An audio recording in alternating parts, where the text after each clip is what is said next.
Okay, there we go. So hello, everyone. Thank you so much for being here today. My name is Felicia Figgy, and I am the founder of Figgy Associates.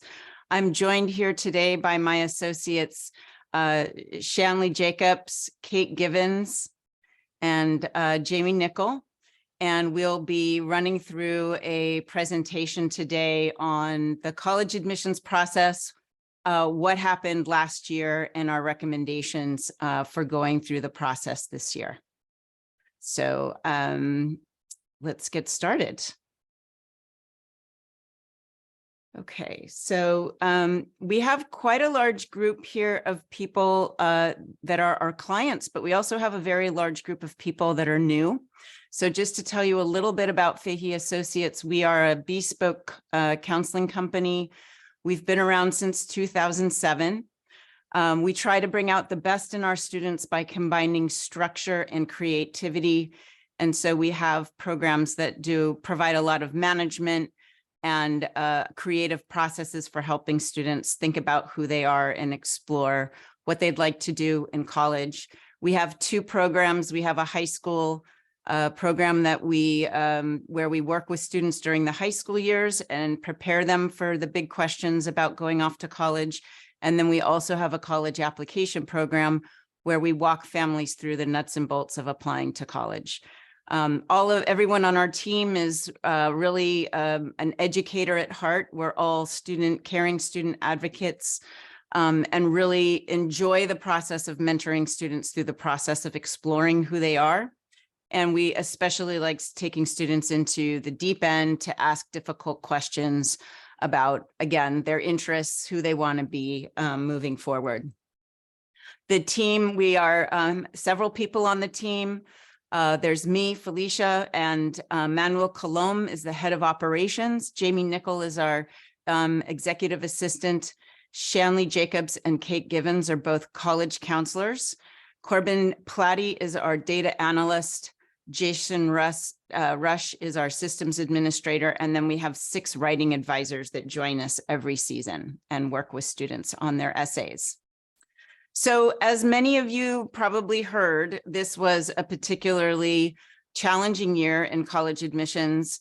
That's probably something that you've heard every year. Every year people are saying, wow, that was a really difficult year. This year was a little bit different from prior years, and that's what we're going to talk about.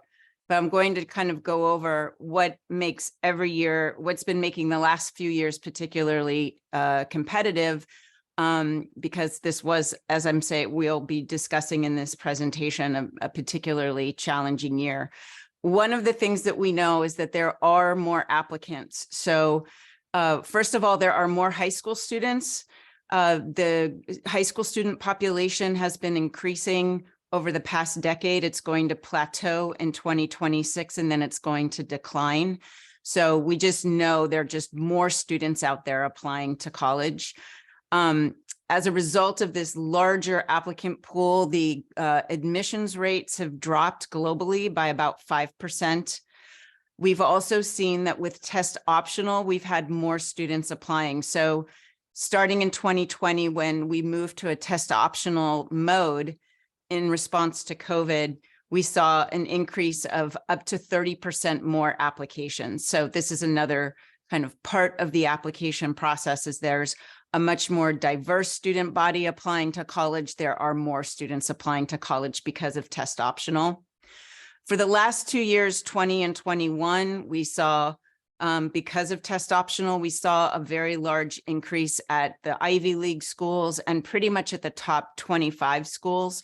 More recently, we've been seeing, and especially in 2023 or the last year, we saw that there's sort of another group of schools that have also increased. So Vanderbilt, NYU, UC Irvine, UCSD all also grew by 10% this year. So where the other schools stayed somewhat stagnant or stayed at the growth that they had already experienced in prior years, this year we saw that these other schools, and UC Davis as well, had grown by 10%.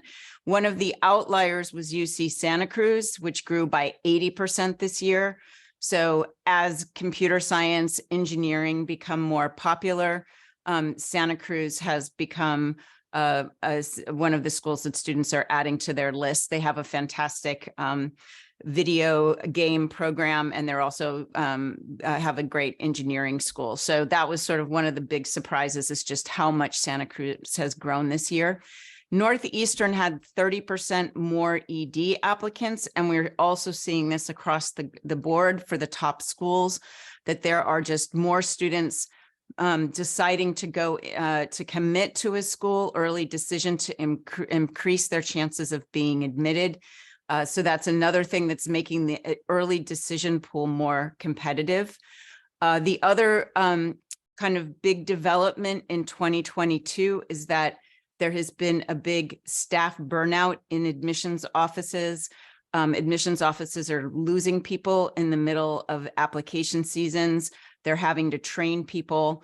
We're also seeing the increase a use of AI in the admissions process. AI has been used in the past to read resumes.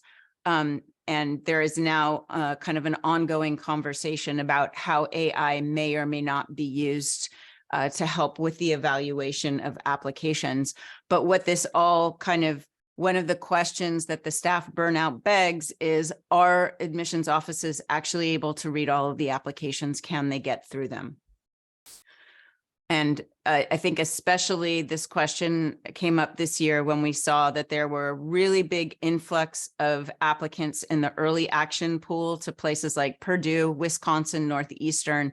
And we saw more deferrals this year than we had ever seen before from places like University of Wisconsin. Chapman also deferred quite a few students to the regular decision pool. So this is there's sort of adjustments that have been made since last year that are new.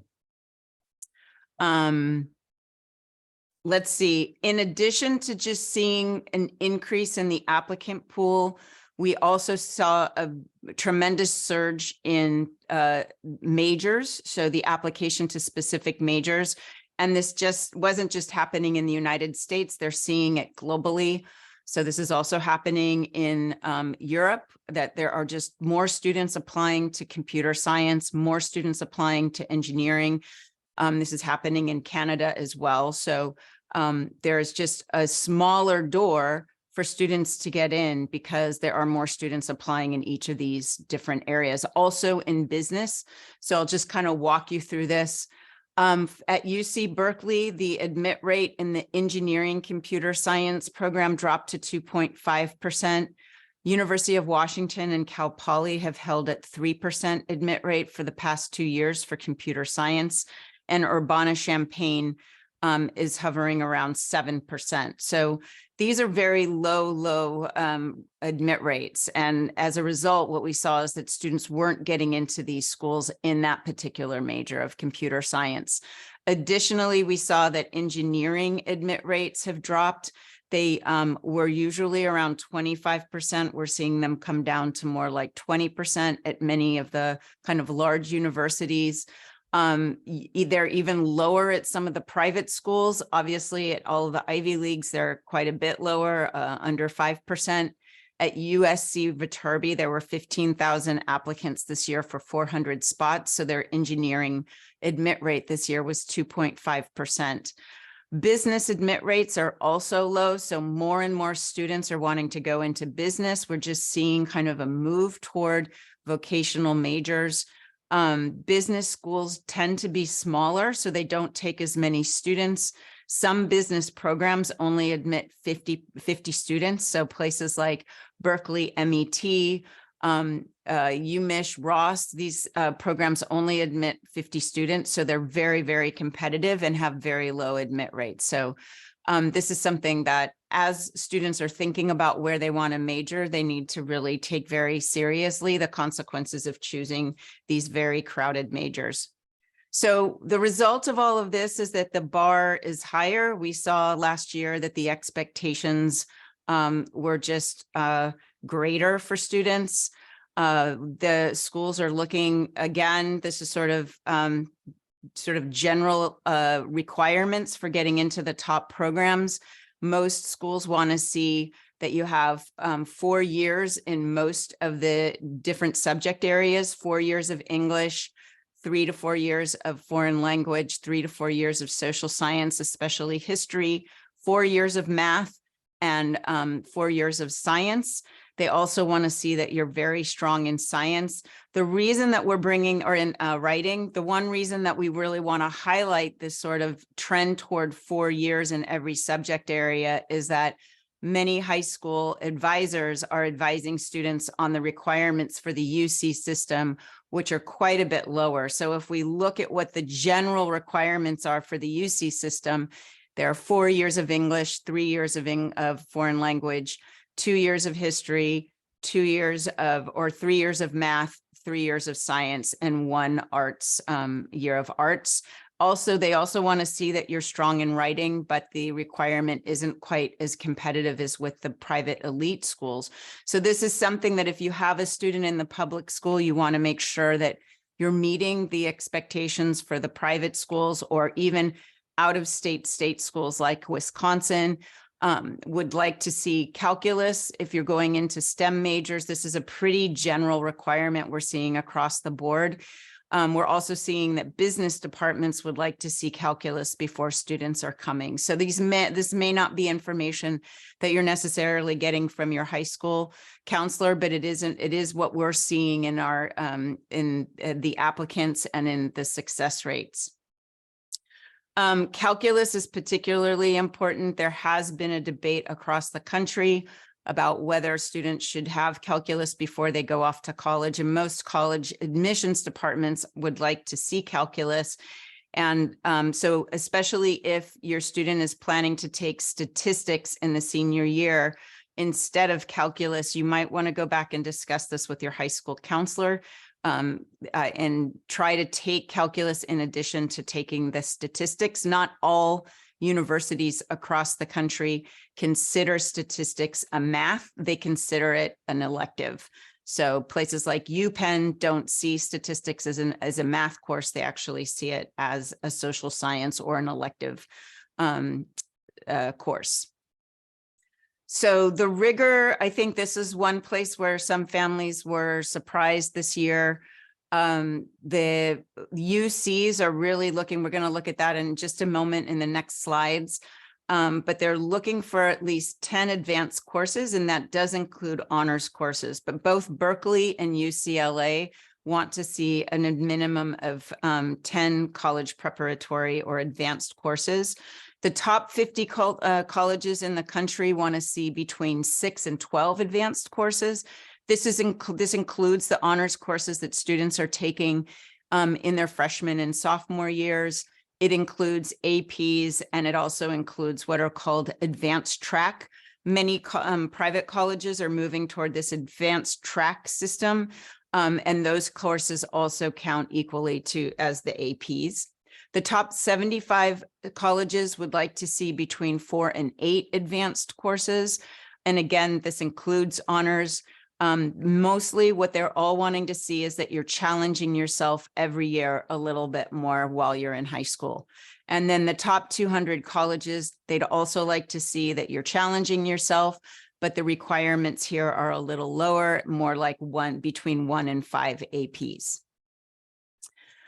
So here you can see there is a website for the University of California where they provide all of the data of the students that they're admitting. And if you can see here, they have, for the year 2022, they haven't yet released their information for 2023. But if this is for the University of California, Los Angeles, and you can see that about 60% of the students that they admitted had 10 or more advanced courses. If we look at Santa Cruz, we see a quite different picture here. It was more about 50-50 or maybe a little bit less than that, probably like 40-40 or 40-50% of students had at least 5 advanced courses, and but there's still quite a significant group of them that had 10. And Santa Barbara and Davis are somewhere in between here, and Berkeley looks more like UCLA in the sense that the majority of the students have had 10 advanced courses before they're in their total curriculum. So this includes the courses that they've been taking and the courses that they're planning to take in their senior year, which they include on the application. So all of this has also had an impact. So there's an increased expectation for the coursework and the rigor of your coursework. There is also, we're seeing increased expectations for how well prepared you are for your major. And Kate's going to talk to us about what the expectations are now in engineering schools and computer science programs. Thank you, Felicia. So like Felicia was saying, it's very important, especially in these highly competitive STEM majors like engineering and computer science, to look carefully at the course requirements for given schools.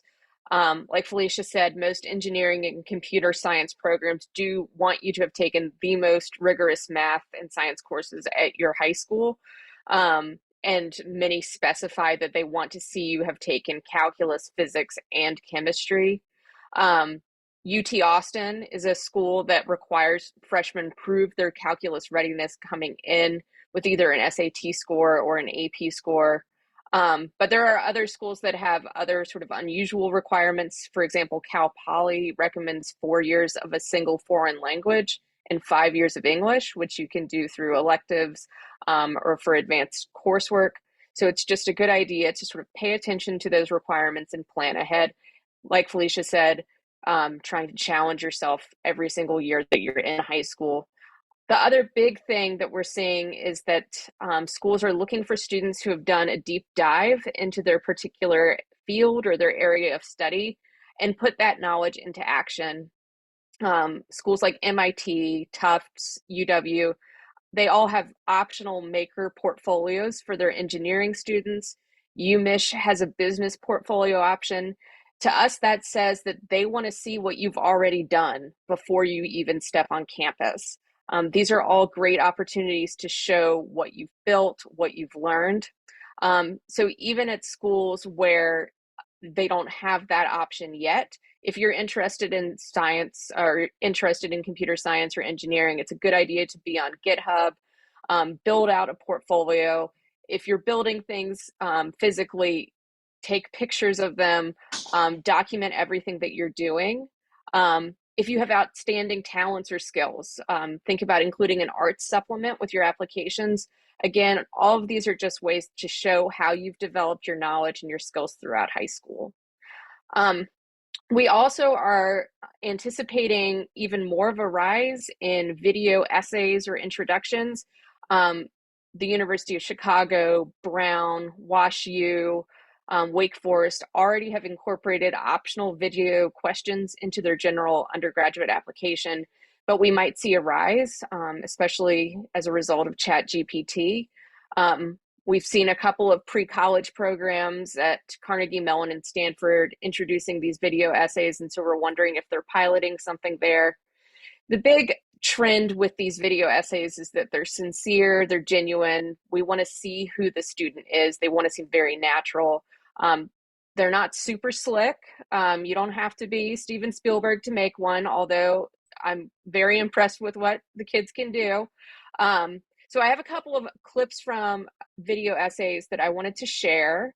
Our first one is a student who's applying to Washington University in St. Louis. I like this clip. It just shows her sort of quirky personality through small, intimate details that might not come across through the rest of her essay, her application.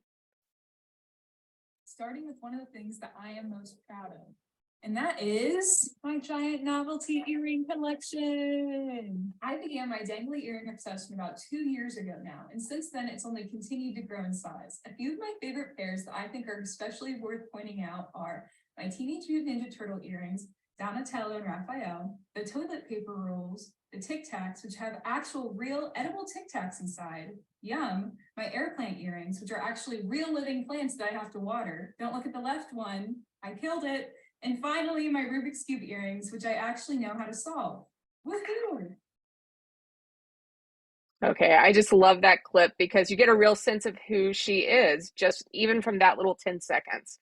So our next clip, this is just a little snippet of a video introduction for a student applying to Brown. The volume is a little wonky, so you might have to turn it up. But it's a really nice example of a way that he's able to show who he is, what's important to him, and why he's interested in studying medicine. They are my inspiration, especially my grandfather. Sadly, his dreams to help children as an ophthalmologist were cut short by the Vietnam War. He's why I'm interested in becoming a doctor, why I find myself volunteering at the hospital, studying biology and physiology, or becoming a better communicator through debate. He's why I push myself to become a better person. Although my grandfather's dream was unfinished, I will continue it. So again, we're sort of thinking that there might be a rise in these video essays, and we're just trying to keep our eye on them coming through. We think it'll be a great sort of way for students to show who they really are through their applications. Great, thank you, Kate. And we're going to hear now from Shanley, who's going to talk a bit more about how to show your focus through your extracurriculars and authenticity in your essays. Great, thank you, Felicia. As you all saw in the video examples that Kate shared, admissions readers want to see an honest take on who you are, and they want to know the why behind your focus and path.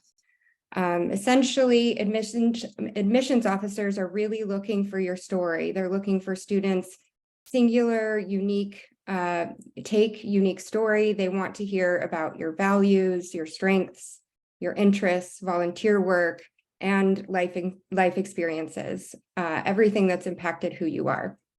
They also want students to answer key questions on how they've affected their community in high school and how you plan to positively impact the college communities that they hope to join. From our first meeting with students, we guide them to engage in self-reflection exercises about their why, how they hope to use their gifts and skills, and lean into what makes them stand out from their peers. We also encourage students to think about what problems in the world that they are the most moved to solve and who they really want to impact.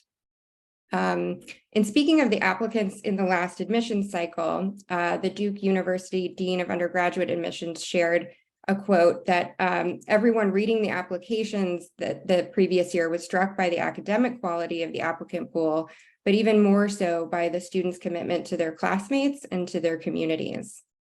So in our ongoing work with students, we emphasize the importance of pursuing activities in your high school careers that are meaningful to them and are aligned with your unique values and strengths. We emphasize quality over quantity, and students should really think broadly about all the various elements that have influenced who they are. In their application, students should really help readers see how the elements of diversity very specific to them have helped shape their values and their insights. So essentially, colleges really want to see a deep, consistent commitment in students' extracurricular activities over time, and that students have had a measurable impact on others.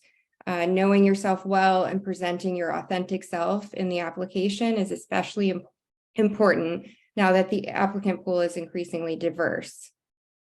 And I'll talk a little bit more here on diversity and equity. It is increasingly important in college admissions decisions and to the community that colleges want to form.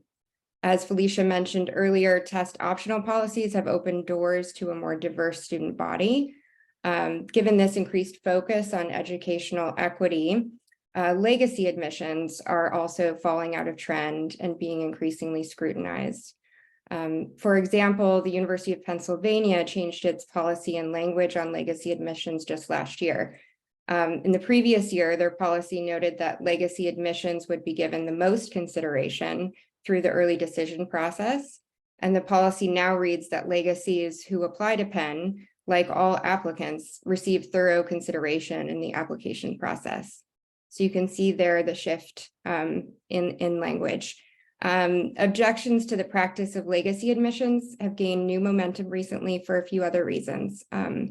As many of you may be aware of, the Varsity Blues admissions cheating scandal with USC drew renewed attention to the scope of the practice. Also, Texas A&M University, Purdue, the California Institute of Technology, Johns Hopkins University, and Amherst College have all taken steps to end their use of legacy preferences, and this has brought more scrutiny to the schools that cling to it. With that said, despite this increased scrutiny on legacy admissions, we're still seeing that schools such as USC, Stanford, and other universities are counting legacy in their admissions decisions, but we expect the policies on legacy admissions to continue to evolve. We've also seen overall that the emphasis for most colleges is on admitting, again, a more diverse group of applicants that includes different ethnicities, religions, sexual orientations, backgrounds, interests, and is inclusive of more first-generation and low-income students. Again, colleges really want to know more than ever how you will support this increased diversity in the student body and how you will have a meaningful impact on the campus community. Okay, great. Thank you, Shanley. What I think one of the reasons that we're highlighting that is that last year, both NYU, quite a few schools actually changed their questions that had previously said, how are you going to pursue your interest on our campus to, we are a very diverse university.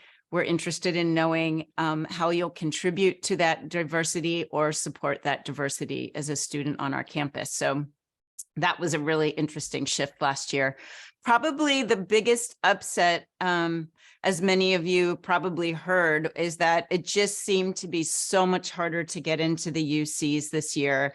And many students were disappointed about not getting into UCLA, UC Berkeley. UCLA seemed to be particularly difficult to get into this year.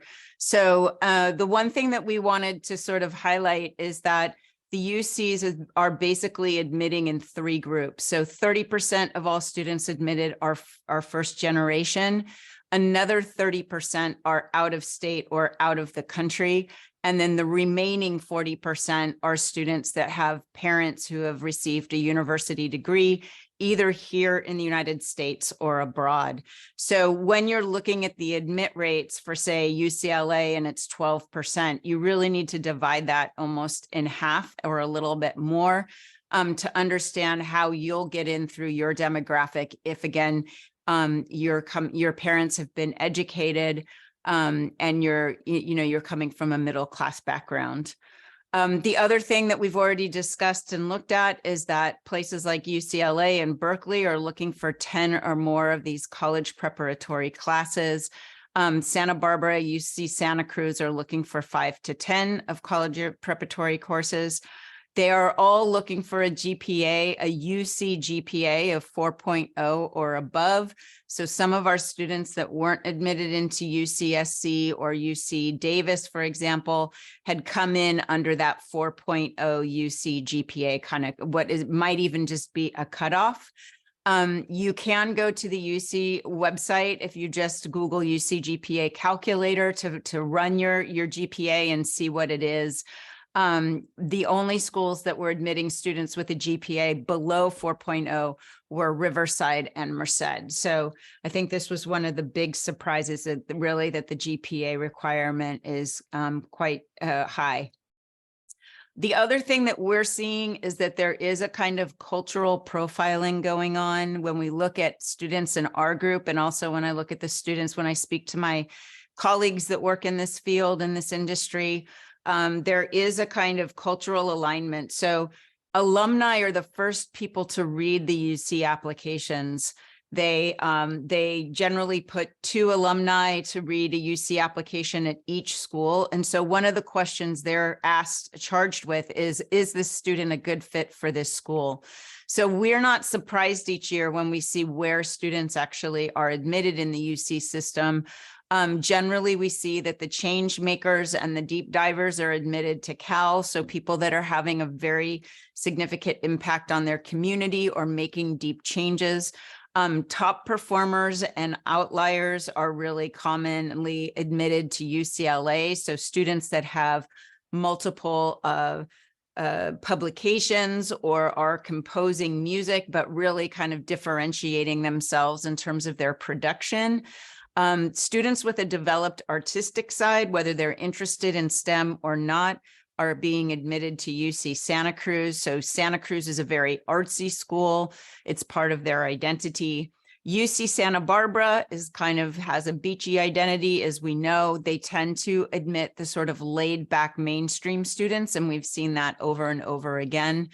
Ecologists and environmentalists, no surprise, are often admitted to UC Davis, and also students that are trying to make changes on their community. It's a very community-oriented school. STEM high performers are admitted often at Irvine and San Diego. We've also been seeing that our students with a strong design background are getting into those two schools. San Diego just recently has launched a big design facility and is kind of folding that into their engineering and arts program. In our program, we had 62% of our students were admitted to the top UCs.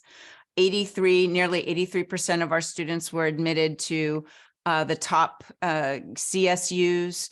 18% of our students that applied to Ivies were admitted to Cornell, Harvard, and UPenn. 50% of our students were admitted to other top 50 universities of the likes of USC, University of Washington, Northeastern, Notre Dame, Georgia Tech. 38% were admitted to small liberal arts colleges, including Colgate, Pomona, Pitzer, Babson. 31% were admitted to Maryland. These are all technical schools. So Maryland, Rensselaer, Wisconsin, Worcester, Cal Poly. 34% were admitted to their super reach schools. 45% were admitted to 2 or more of their reaches, and a much larger group of our students were admitted at least to 1. And then in terms of scholarships, we had 19 students that were admitted or given merit aid, ranging between $10K and a full ride at $56K a year, and for a total of $275K. So given how difficult the year is, we were really happy to see that, that our students really did well in the process. Our tips for the upcoming year is that most people are applying to the same 25 schools. So when students spread out and include other schools that are not part of that same list, they have more options of getting into the major that they want, and more options of attending really great programs at a variety of different schools. It's great for you to try to choose or find some outlier schools like Carleton. Wake Forest was a school that quite a few of our students applied to this year. It used to be more of an outlier school. I would say that more students are aware of it and are applying there, but places like Worcester, Colorado School of Mines, these are places where more students are looking for schools that are not on the common track and finding that they're a really great fit. So that's the other thing that's really great to see, is that students are building a list that is has a greater diversity in it, and is also still includes schools that they're very excited to go to. So our main advice to everyone is to be really realistic. The Ivy League schools are very, very hard to get into, but people are still clinging to trying to get into those schools. You really want to put your effort into making the applications for the schools that are in reach very, very strong, and not putting all of your energy into schools that it's basically a lottery ticket to be admitted.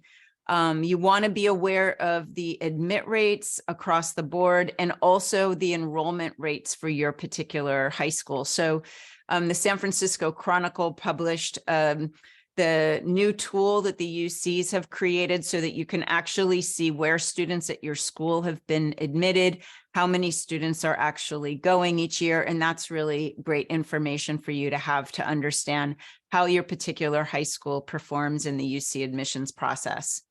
It's really important to show that you're a fit for the colleges that you're interested in. So just as we kind of I walked through that list of what the fit for the different UCs are, every single college has its identity, its brand, its sense of who they are and who will fit in. They're basically asking in the admissions process, is this student one of ours? Are they going to fit in with our student body? So understanding the student body, using Niche and Unigo is a great way to, or Princeton Review. These are all places where students talk and write about what it's like to be a student at these schools. So you can get a really strong sense of what is the student identity at these schools.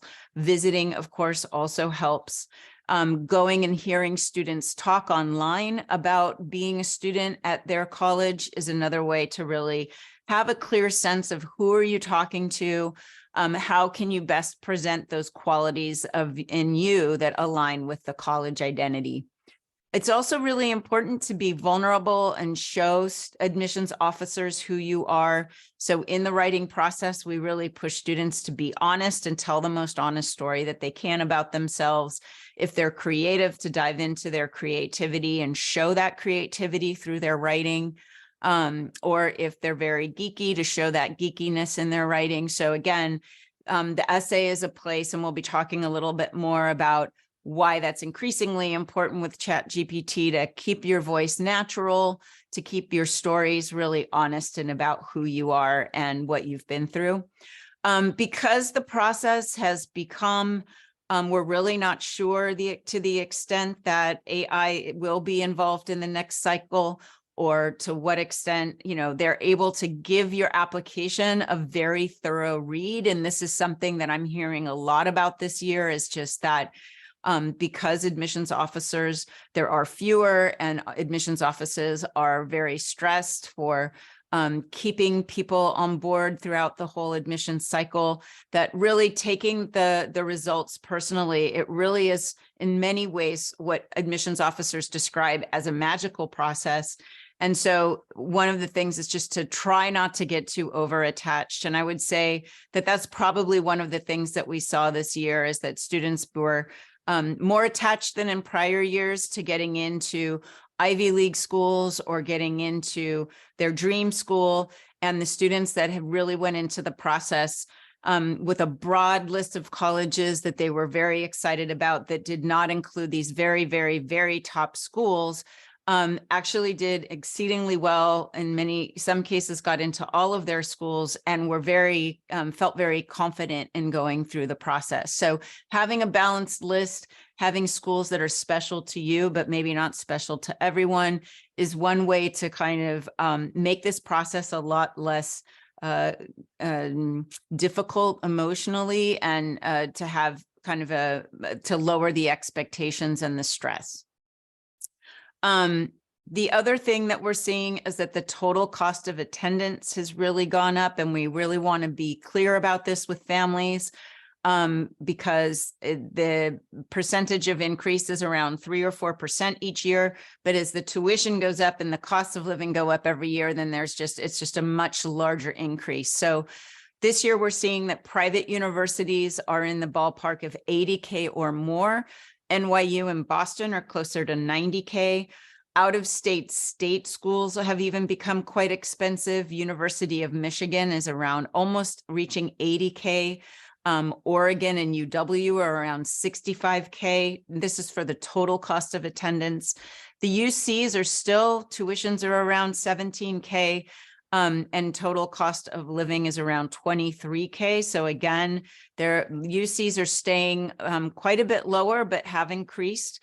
Cal Poly is one of the least expensive schools in the state at $23K. The CSUs tend to be kind of in that ballpark, more in the 20-something thousands. McGill and some of the other Canadian colleges are at around 56, 60,000.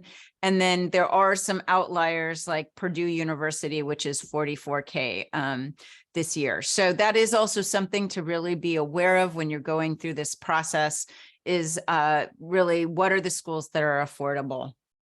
So, and I'm going to turn to Shanley again, who's going to talk to us about other things to look for in the application process. Great. Thank you. So another trend that we've noticed in the past year was alternative or sliding admission options. For instance, there are 2 options within USC. There's the American University of Paris USC transfer program, That is a pathway to USC. Essentially, you're offered the chance to spend your first year abroad at the American University of Paris, earning credits that are fully recognized by USC, and then transferring in your sophomore year to the main campus. The other option we've seen is the USC Trojan Transfer Plan. Some students that applied to USC receive information in their admissions letter responses for this USC transfer plan. Students who choose this pathway need to follow the guidelines closely for transfer students and work with the Office of Admissions. If they complete those requirements successfully in their first year, they would begin their undergraduate work at USC in their sophomore year. There's also a newer program at UC Berkeley. It's called the First Year Pathway Program. Essentially, it's a small collaborative learning community within the larger university.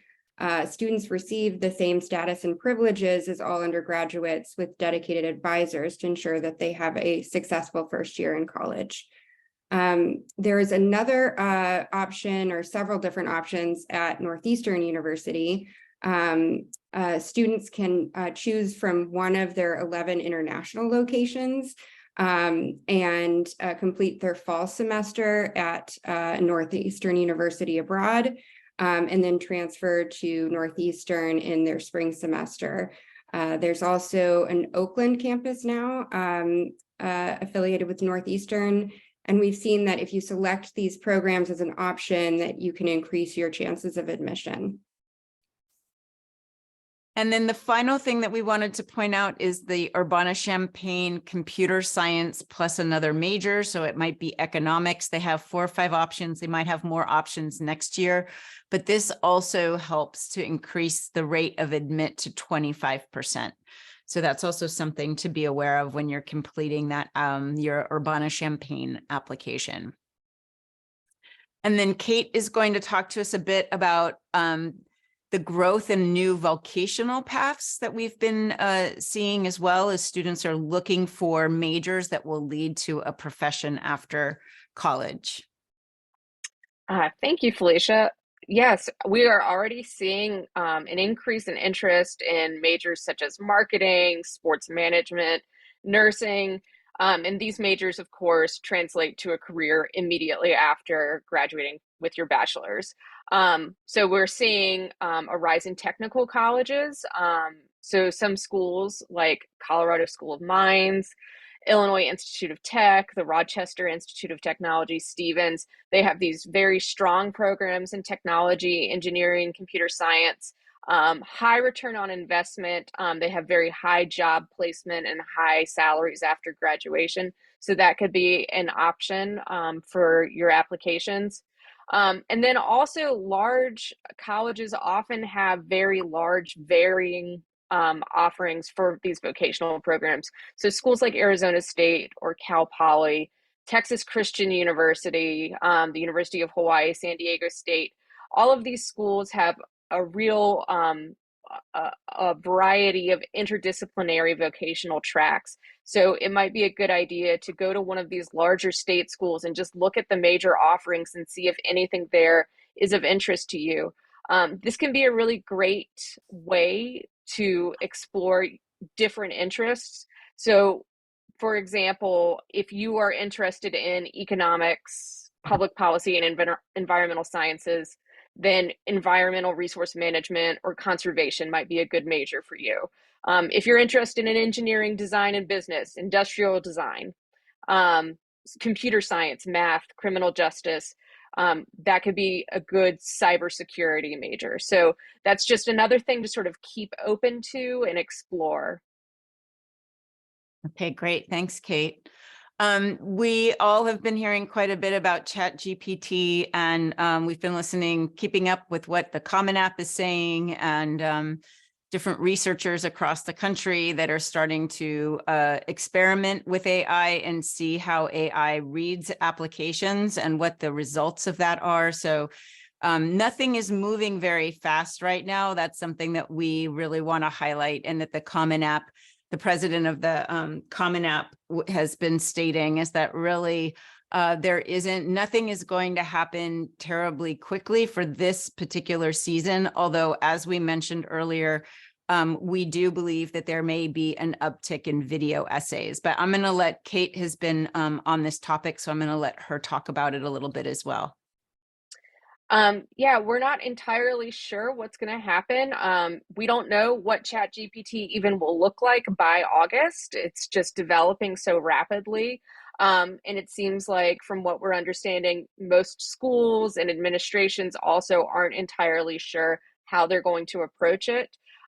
We do feel strongly that it's going to be very important for all of our students and their essays to make sure that they are very personal, sincere, that they include lots of details, and they sound really natural and capture that student voice.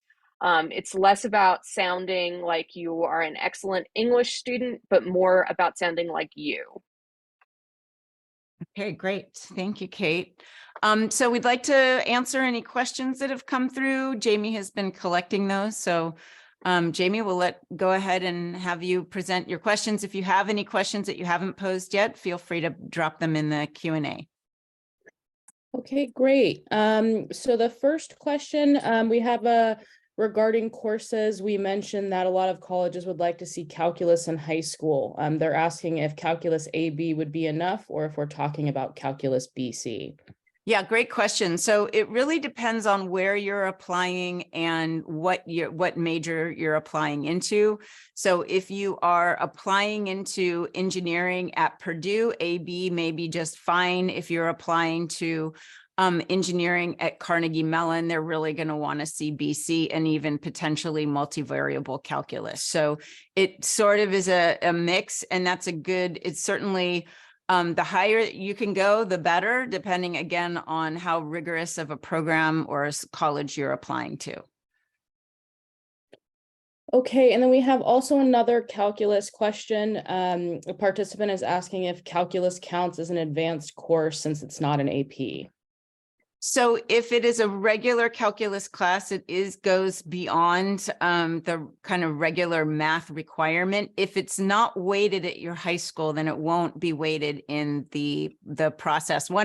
If you go to the UC website, they actually have a place where you can, if you just Google, UC weighted courses, they'll bring up a calculator where you can, or a search engine where you can go in and search for your high school, and then they'll show you all of the courses that the UCs actually count as weighted courses. And then if your high school weights it, it will be in your weighted GPA. It's hard to say because every admissions office runs their own calculation of your GPA. Some do, some don't. So some just take the weighted GPA provided by the high school transcript. Other schools will run the GPA much like UC does to come up with the GPA that they're looking for. So if calculus, regular calculus, is a weighted school at your high school, it's likely a weighted school everywhere else. If it's not, then it likely is not. And then we have a couple questions around APs. We have some participants asking how many APs for Ivy League admissions, and what is our recommendation on turning in AP scores if a student gets a 4? So we generally recommend to turn in a 4 or higher. For the Ivies, they are seeing, so I can say that they usually say like a minimum of 6 they want to see on their website. You can see they want to see that you've taken the advanced placement courses in all of the classes that you possibly could. So if you look at that in terms of the classes that you can take in your junior and senior year, depending on your high school, some high schools start AP courses in the sophomore year, but most of them start in the junior and the senior year. So there's sort of a limit on how many you can squeeze in, but they want to see, we usually say a bare minimum of 6, but students are taking many more than that. So students are taking closer to 10 or 12, or they're taking AP exams on their own. So for the Ivy League school, it is utterly, utterly competitive. I mean, they really are taking, the way to think about it is not so much how many APs you've taken, but are you in the top 1% of your class? So we've just seen this every single year, is that the students that are really in the top 1% of their class, which it's hard to know whether you are because your high school won't tell you whether you are, but they're basically taking the very, very top GPAs in addition to looking for the student with the top GPAs that also have done kind of outstanding wunderkind type stuff like speaking to the UN and having a patent pending or having research or being particularly outstanding in a particular area. So getting into the UCs, just having enough APs is just sort of baseline. It's just sort of, that's just kind of the first expectation is that you're college ready. But again, basically what we see is that they want to see at least 6 to 8 APs for those schools. And then also around courses and advanced placement, if students enroll in summer classes at a community college, does it count as a college class, an AP class, or an honors class? That's great. Great question. So community college classes are considered college preparatory classes, and they're generally given an extra weight. So that's just very, very general. It's hard to know if college admissions offices, very particular ones, are doing something differently, but the UCs definitely see them as a college preparatory class and give them an extra weight. And most high schools will also give college preparatory classes an extra weight. So every high school is different on this as well. So it really depends, but most generally speaking, they are considered weighted classes. And then we actually have 2 participants asking the same question. Does taking AP exams without taking the AP class help? It definitely shows proficiency. So if you take AP, let's say that you take an AP Spanish test and you've only taken up to Spanish 3, it shows that you've got the equivalent of first year college level, basically, if you have a 4 or a 5 on your AP Spanish test. So I would say if that is something that you enjoy doing, it shows proficiency, whether that is better than taking a community college course where you can kind of explore areas that you're interested in. It's hard to say which one of those things is actually better. Colleges definitely want to see that you're exploring areas of interest. So it might be more if you're interested in business, but you don't know what area, it might be better to take a class in accounting at a community college as opposed to taking a calculus AP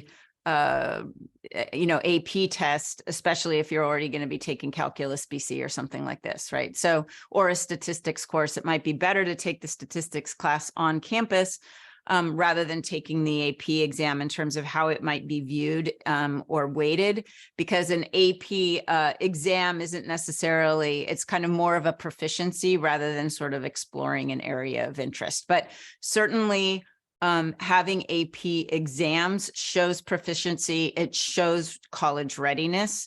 So when you go off to college, if you have already have a 5 in AP Spanish or you have a 5 in AP statistics, then you forego the quantitative reasoning requirement in your freshman year or the language requirement. So it's not only beneficial potentially for getting in, and this also holds true for the community college courses, but once you're in college, it actually can count for credit. Okay, and then our final 2 questions here. The first is, are honors classes also considered college prep classes? They are. So again, they're sometimes weighted, sometimes not weighted. So again, it just depends on if it's an honors, it usually means that your high school is weighting it. The UCs have their own decide differently whether they're going to be weighting a class or not. And then it's kind of unclear what college admissions offices actually count an honors class or not as a college preparatory class. But in general, if it's weighted at your school and it's part of your weighted GPA, then it is counted. Okay, and I think this is a great question for our final question. What are your tips for students when compiling their college lists? How can students best make sure that they are evaluating themselves accurately in regards to admissions? So the most important thing is if you do freshman profile and the name of your college, you can get a sense of students' GPA, their SAT scores. That can often help to get a sense of where you are, or their ACT scores as well. So that gives you a sense of like, if it's between a 34 and a 36, that's a very elite school. Using the data for your high school is really one of the best ways. So every high school is using something like Naviance or Score or Maya. There are a whole bunch, Kickstart. There are a whole bunch of different high school platforms where they are collecting the data so you can see how the past year performed. So you should have the information for the students that started in fall 2022, but you may be able to access at the end of this year the information for fall 2023 or in August when you go back for your high school. And basically what they provide is the GPA and the exam score. So that gives you an idea, at least the quantitative sense of where students have been admitted, given their quantitative scores.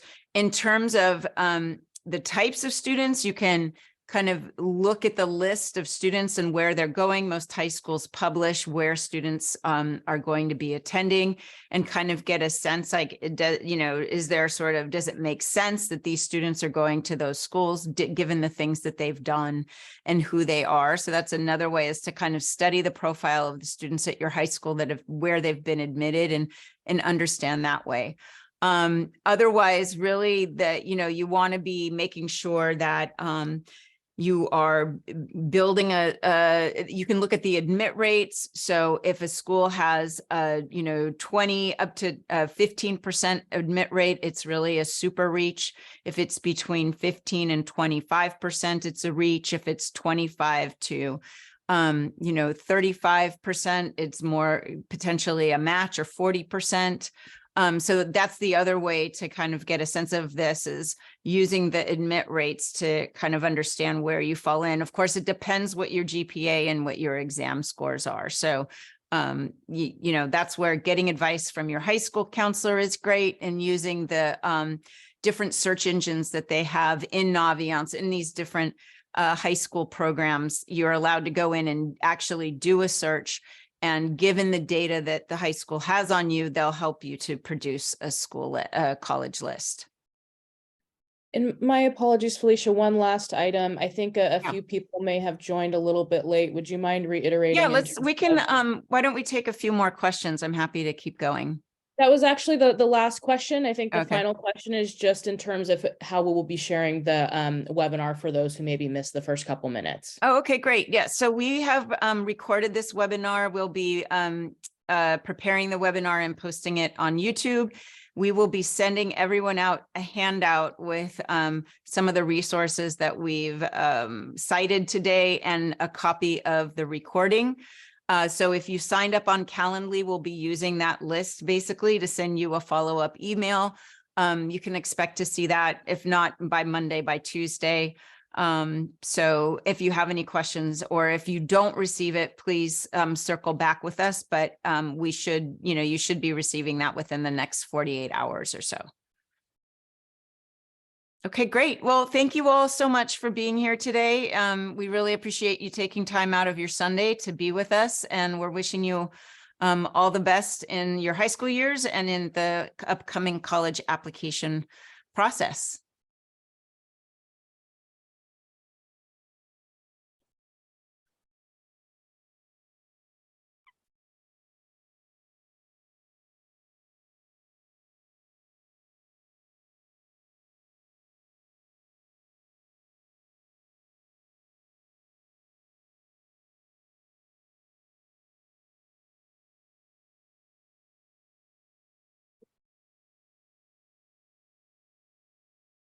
Oh, I'm going to stop recording here.